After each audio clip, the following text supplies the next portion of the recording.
90 দশকের শুরুতে চাঁপাইনবাবগঞ্জের নাচলের ভেরেন্ডি হাট শুরু হয়। সে সময় নাচল সদর ইউনিয়নের বেনিপুর মৌজার ৩ নম্বর খতিয়ানের ২২৪ নম্বর দাগে হাটের ১.29 একর জমি সরকারি খাস জমিতে অন্তর্ভুক্ত করা হয়। এরপর থেকে রাজস্ব আদায়ের লক্ষ্যে দেয়া হয় বার্ষিক ইজারা। সবশেষ বাংলা ১৪৩১ সনের জন্য ৬১,০০০ টাকায় হাটটি ইজারা দেয় উপজেলা প্রশাসন।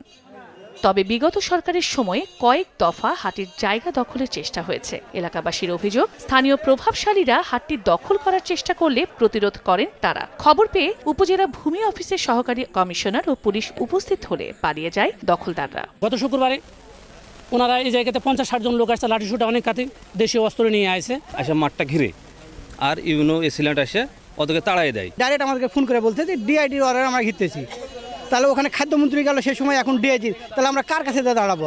হাট দখলে কেউ বাধা দিলে দেয়া হয় নানান হুমকি, এমনকি অনেককে মিথ্যা মামলার আসামি করারও অভিযোগ করেন এলাকাবাসী। মাঝে মাঝে একটা কেস শেষ হচ্ছে, আরেকটা কেস সেট করে দিচ্ছে, আরেকটা কেস শেষ হচ্ছে, আরেকটা কেস সেট করে দিচ্ছে আমাদেরকে। আমাকে 3টা মামলা ফেলেছে, আমি কোনো মামলাতে ছিলাম না।